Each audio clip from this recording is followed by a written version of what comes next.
Support comes from New York State United Teachers, a union of professionals standing with more than 600,000 workers in education, human services, and healthcare with the Our Voice, Our Values, Our Union campaign. And United University Professions, representing 37,000 academic and professional employees at SUNY campuses and teaching hospitals across New York State. Frederick E. Cole, President. UUPinfo.org.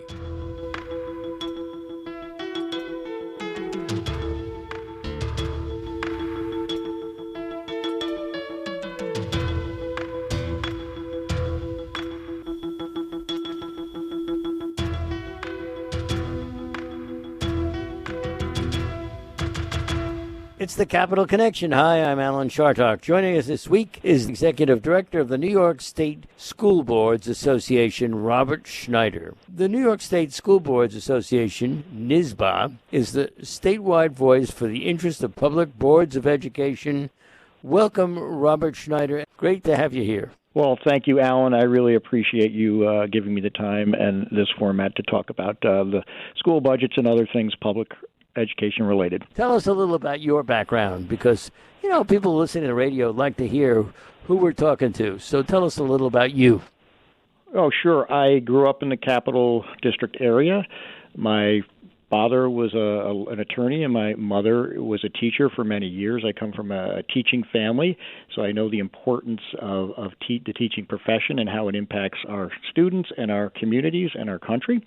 I've worked with the New York State School Boards Association for 22 years now. Wow. My area before I became the executive director was more administration, operations, those type of things. But I got the job. It's going on my second year now, and it's been great. And we all got through the pandemic together, and what a challenge that was. After getting through that pandemic, I think I can update my resume because a lot of things came my way that I never expected. So politically, Bob, how important is the School Boards Association? I mean, I know, for example, that every once in a while you see somebody who got their start in politics on a school board. But are they important? Well, I think the way I look at it, school boards are important for their local communities, for the public education system. We see that the average tenure for a school board member is about 6.25 years in New York State. We don't really track where they go to the next step. We have seen people on school boards that move to county seats, other political positions, but I don't think that's really a big part of school board service. I think it's more people giving back to their community, the love of their community, and how they can make it better and how they can improve the school district and the student experience. So, Bob, what are the major issues that might get somebody to run for school board or get somebody to not like what's going on in a school? What are the issues that cause some dissension on school boards? Oh, it really runs a broad spectrum. It's a local issue. We've seen many different issues. It could be a teacher situation, a coach getting fired. They want a certain program in there. They might be upset about the increased costs in the school district. But what's interesting, and our role is really key, is an individual school board member gets on a board. Maybe a lot of times they have a singular issue, but we help support the school board work effectively as a whole and work closely with the superintendent to make sure that mission, strategy, and other things, important things that they have to do gets done. So what we can do and help them out, once you get on a school board, you're required to do some mandatory training, and we offer opt-in training. In addition to that, governance training, legal education, policy education. School boards can only do certain things, and they do represent their community. But overall, we try to bring them together as one and have that proper governance activity and grouping. And therefore, we hope that they can work effectively. A single issue candidate hopefully changes when they get on the board and understands that there's a lot more to do at the school board level, working with the superintendent, the community, and the teachers. So now we have a Democratic governor, 2 houses of the legislature are Democratic, we have Democratic leaders in each house. Are you finding it easier to operate under this political arrangement than you did when the Republicans owned half the government? Well, I've only been in this for a year and 5 months now, and because of the COVID issue coming up so quickly after I started working as executive director, I really don't have a clear answer on that. I do know this has been a great year as far as school budget votes. 99.3% of them were passed across the state. That's fantastic. That shows that, one, our communities in each school district are very much supportive of what that school district, what that superintendent, what that school board is doing for their community and their students. Do you think that the COVID thing, because there's so much remoteness going on and there was so much unhappiness about kids being able to go to school, that may have lit some fire under those people who previously hadn't understood what schools could do for their children? Absolutely. I would say that would be a local issue. We heard a lot about that where community members, parents were frustrated that their student couldn't go back to school full time. But we have to abide by what the Department of Health, the Governor's Office, State Education Department, the guidance they're giving us, and that's all based on the medical community, the science. What was really good to hear during this first year of this pandemic, in December we surveyed out to our districts, and we saw that 83% of our districts were in the hybrid mode, which is both in classroom and virtually. So 83%, and the transmission rates in school districts throughout the state were very low compared to the surrounding communities those school districts were in. So kudos to, once again, superintendents, teachers, school board members. That was a heavy lift starting in September to make sure all the DOH guidance protocols, all the mitigation that had to happen, it was in place, and we saw that it worked. We did it right as far as all the COVID avoidance things that had to happen, masks, spacing, transportation, virtual teaching. And virtual teaching, let's face it, it didn't get out of the blocks well, but I have seen districts have adapted to the software programs and how to do it. Teachers have adapted. It's never a replacement for the in-classroom experience, but now it could be a complement to help students who might have their education experience might have been pulled back because of the virtual scenario, not like being in the classroom. So we've got some opportunity here moving forward. Well, Bob, let's face it. We know that school boards and the other political actors have not always gotten along.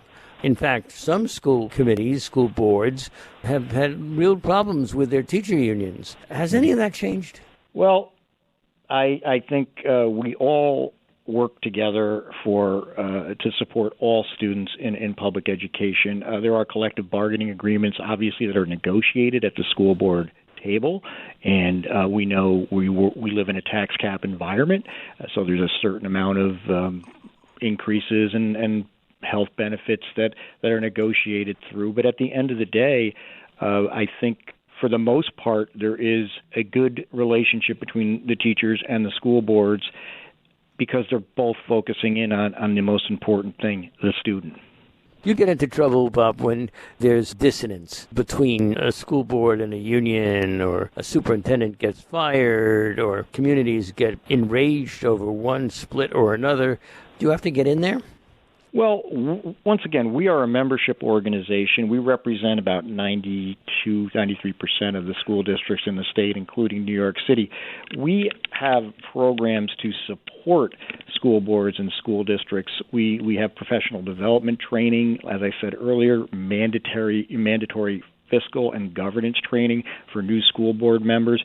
We do work with the legal firms in the state, as far as the New York School Association, New York State Attorneys Association, School Attorneys Association, we work with them closely. But at the end of the day, these are local issues that happen. We try to help the school boards govern where they should be governing and working with the superintendent. Yes, at times things don't work out. Superintendents have to leave. There are school board issues with the unions. We don't see a lot of that, though. It happens from time to time in more localized situations. The governor has been in a little bit of trouble, as we know, what with women issues and with nursing home issues.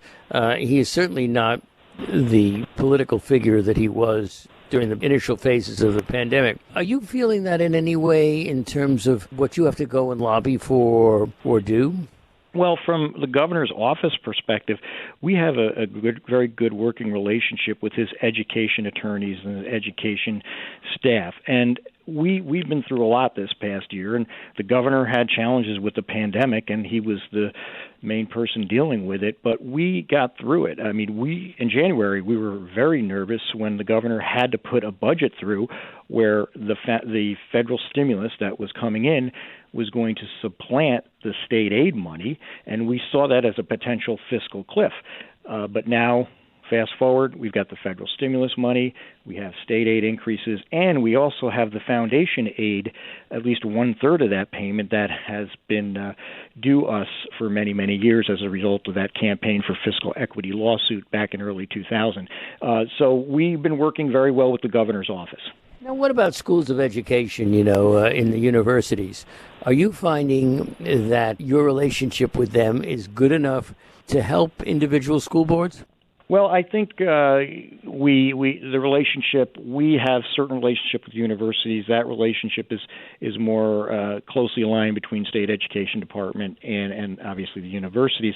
What we do see as far as the teaching ranks, we're working with the state education department to try to get more teachers of color into the teaching ranks. That's an important thing because the world we live in now, our students in the districts all around the state, a lot of them are going to be going out into this world, and it might look a lot different than the district they live in. And we found out working with SED that it was about a year ago, I don't think the statistic has changed, SBC, 200 districts. SBC? SED, State Education Department, I'm sorry. So yeah, that's right. So 200 districts in the state do not have a person of color in their teaching ranks or in their administrative ranks. So That's something, we've got to crack that nut, and how we do that, it's going to take time. And there's got to be a really important recruiting tool there, working with the universities, get students of color interested in the teaching ranks. It's important that we have diversity in our school districts throughout the state. What accounts for the fact that there is that split, that there are so few people of color who go into teaching? I honestly don't have that answer. SED would have that. I think part of the challenge is, recruiting teachers of different backgrounds into certain school districts. There has to be, I would say, some kind of a recruiting program in place, and maybe school districts haven't done that yet. This is why you want to live in this community. This is what we have to offer, and incentives and things like that. That really, I don't have the background information on that one. What is your group, the School Boards Association, thinking about having, amidst all of the controversy over policing, having police persons into school buildings? Well, as you know, school boards are elected locally. They represent their local district.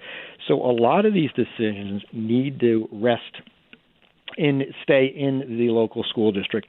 Some districts, they have uniformed police in their districts. I've gone and visited school districts, and I've been greeted at the door by a police officer, and I saw the students interact with them. Other districts, they might have a different desire to have the police involved outside of the building in the community, but they probably don't want police officers in the building. It really is a local decision, and that's important. We have to hold on to that. We have to make sure that each district is comfortable either having law enforcement inside or keeping them out, protecting the community. Let's go back to something you mentioned earlier in our conversation. So your reporting from the School Boards Association is that budgets passed at an overall rate of 99.2%. That's huge. Simple majority budgets passed at a rate of 99.7%. And budgets requiring supermajority override passed at a clip of 85.7%. This is better than most years. How come? Well, I have an update for you, too, Alan. It's up to 99.3%. There was a few districts that hadn't reported yesterday. So we're up to the highest ever. We matched another year. I can't remember which one it was. We were at 99.3%. How come, to me, I think it is the community sees the importance of that school district, of that educational system, how it supports not only the community but the students and their future. So I think it's a really great moment in time to see that number. And we saw that number jump up a little bit from last year. Last year we had 98.4% budget passage.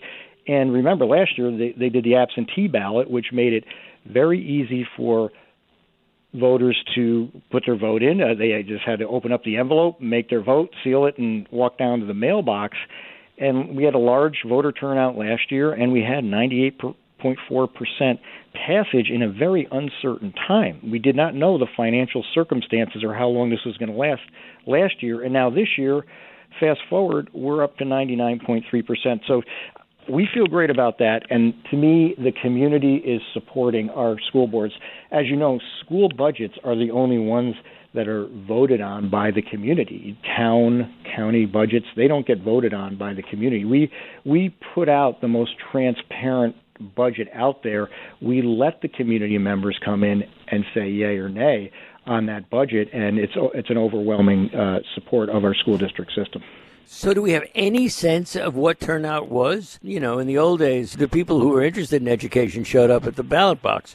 But now everybody's getting a ballot. What percentage actually take the huge energy, folding it, putting it back in the envelope, and putting it into the mailbox? Right. Yeah, that effort, that great effort yielded about 25% of the community voted across the state last year during the pandemic, doing the absentee balloting. This year, we think we don't have the numbers yet. We're going to get those from the state education department next week, but we feel it's going to fall back to the normal range at around 8% of the community voted for their school district budgets and their school board members. Well, that's terrible, considering the fact that so much, not to be contentious, of course, it's not in my it's not in my personality. But, 8%, when the largest part of all budgets are the schools, right? Well, yes, and all I can say is the polls are open early morning up to 9 o'clock. The community has the opportunity to vote during the day. Like I said, it's transparent, it's open. The community has the right to vote it up or vote it down. And I think what was interesting last year, we had 25% of the community come out, and 98.4% of those budgets were passed. Now, there's a big influx of federal money. You know, we have a president of the United States who's married to a teacher. We have a president of the United States now who has always been pro-education. You think that's made a difference? I think it will help out. We were concerned with the second term of Betsy DeVos as far as her focus in on charter schools and other privatization of public schools. We do have somebody who seems more of a champion of public schools, so it should be helpful. So far, so good with the funding and those type of things, but we'll see. Now, you mentioned charter schools. Let's talk about that for a minute. It seems to have quieted down, but there were years when school boards and charter schools were not saying nice things about each other. Can you give us a little précis of how that has changed, or whether it has changed indeed? Well, I think there is still concern about charter schools, and we've always advocated where a local district feels it makes sense for a charter school to be placed. They have a decision. They make that decision because charter schools, the funding comes out of the public school coffers, and yet you still have all these other students that are sitting in that public education building, and it takes away from them. That's always been our position on that. So we do see that crop up occasionally, certain areas, but we don't see a large growth in the charter school system, and quite frankly, the results are not favorable to charter schools. The public school focus should be the focus, but once again, there are pockets and opportunities for charter schools in the situations where there's local involvement. I know the cap, I believe, is at 400 right now in the state, but I don't think there's that many charter schools. So Robert Schneider, who is, of course, the executive director of the New York State School Boards Association, charter schools have been seen as a fairly Republican idea. So my question would be, is there a split between those who are basically Republicans in favoring charter schools as opposed to just public schools, regular public schools, because the charter schools get very angry when I say that they're not public schools, because they technically are. Correct. I would say I can only give you that answer from the membership perspective, and we have a very diverse membership on our school boards throughout the state, and as I said, we represent, I believe it's 93% of the school districts in the state, and those members on those boards come from a variety of political backgrounds and slants. We have an annual business meeting at our annual convention, and they give us a platform on what to advocate for and what not to advocate for. And continuously, even before I was involved in this position, we have always had positions pushing back on charter schools. So I see no politics on our school boards, and I hope that continues that way moving forward. This is all about creating the best public school system in that community, working with the superintendents, the teachers, and the external community. Okay, fair enough. The lobbying that goes on to get money out of the legislature on behalf of school committees has been effective. And would you talk about the new supermajorities in the Assembly and the Senate, which are Democratic, pushing for more money? Mm-hmm. Well, our organization, along with several other education stakeholders as far as lobbying, we lobby in the sense that we inform the legislators on information that is important for them to make their decisions. We're not involved in PACs and that type of thing. We have lobbyists on staff that are experts, both legal and legislatively, and we try to work with whoever is in office at the time and try to tell them this makes sense, this doesn't.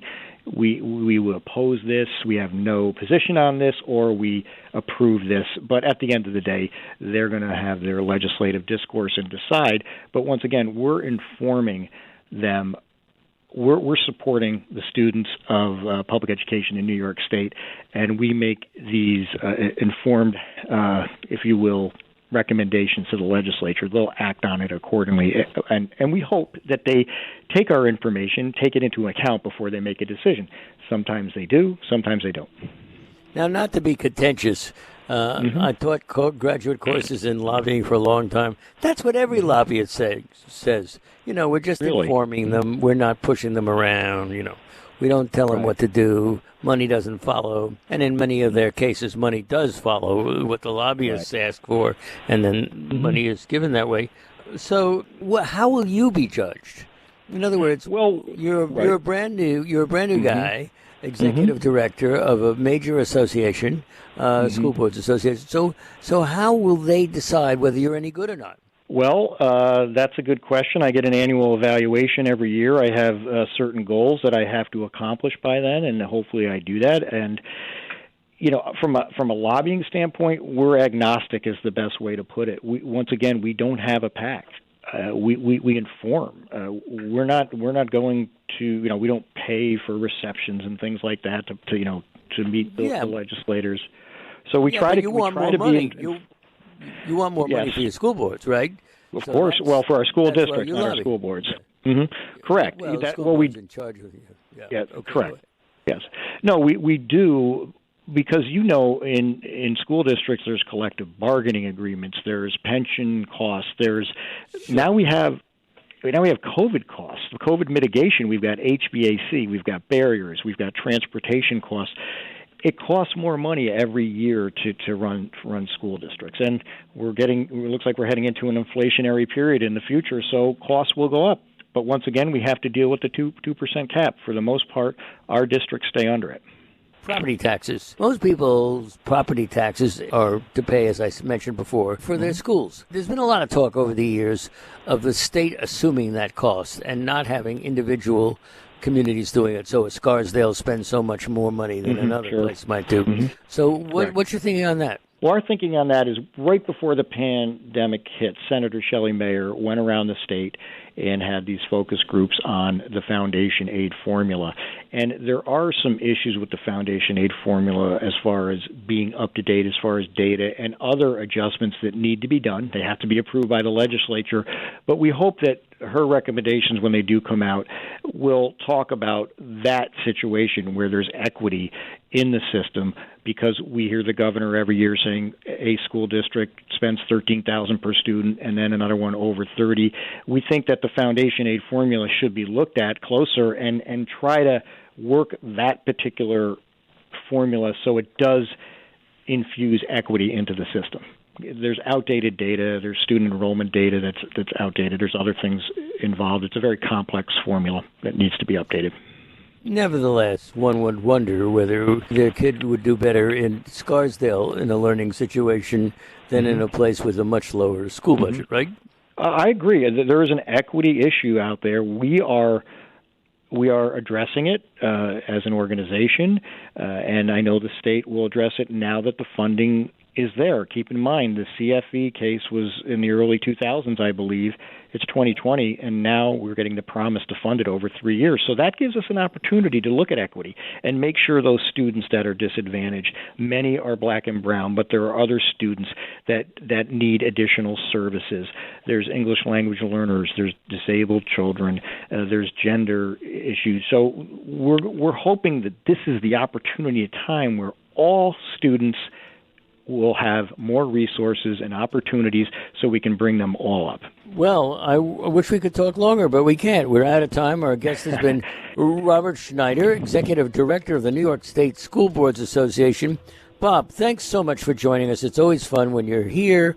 People think that education is very important, and you don't get an awful lot of insight, on the news for this stuff. So again, thanks for joining us. Alan, I appreciate the time, and I look forward to speaking with you again.